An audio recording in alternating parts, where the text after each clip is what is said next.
Guys, শীতকাল আসছে। এই শীতকালে এখনো বাফা পিঠা খাওয়া হয় নাই, তাই ডিসিশন নিলাম আজকে নিজে নিজে বাফা পিঠা বানাবো। কোনোদিন বানানো হয় নাই, আজকে ফার্স্ট টাইম নিজেই বানাবো। সেজন্য প্রথমে নারকেল কেটে নিলাম। আমাদের ঘরে আসলে কেউ পারে না, আমার বোনও পারে না, আমার মাও পারে না, আমার মেয়ে তো ছোট, ও পারে না। দেখছেন নারিকেলে কি সুন্দর ঠুসা হয়েছে। তারপর অনেক ভয়ে ভয়ে আপনার আটা করলাম। আটা কি একটু চালের গুঁড়া, সিদ্ধ চালের গুঁড়া আর কি, সিদ্ধ চালের গুঁড়া বেটে নিলাম। বেটে নেওয়ার পরে এগুলো করলাম। একটু পানি দিলাম, পানি দিয়ে আস্তে দেখতেছি আটা চা হচ্ছে কিনা। আটার ভিতরে, চালের গুঁড়ার ভিতরে শুধু দিচ্ছি, লবণ দিছি হালকা।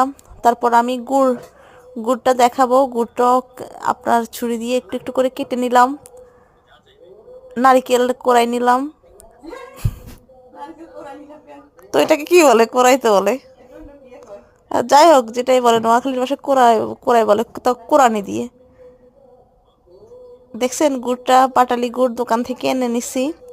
বাটালি গুড়টা ছুরি দিয়ে কাটে নিলাম প্রয়োজন মতো। কেকের মতো দুইটা বানাইছি, পুডিং যেরকম হয় এরকম দুইটা আকারের বানাইছি আর কি। মজা হয়েছে মা? হ্যাঁ, দেখছেন কেকটা কত সুন্দর, কেক না সরি, বাফা পিঠাটা কত সুন্দর হয়েছে, অনেক মজা হয়েছে।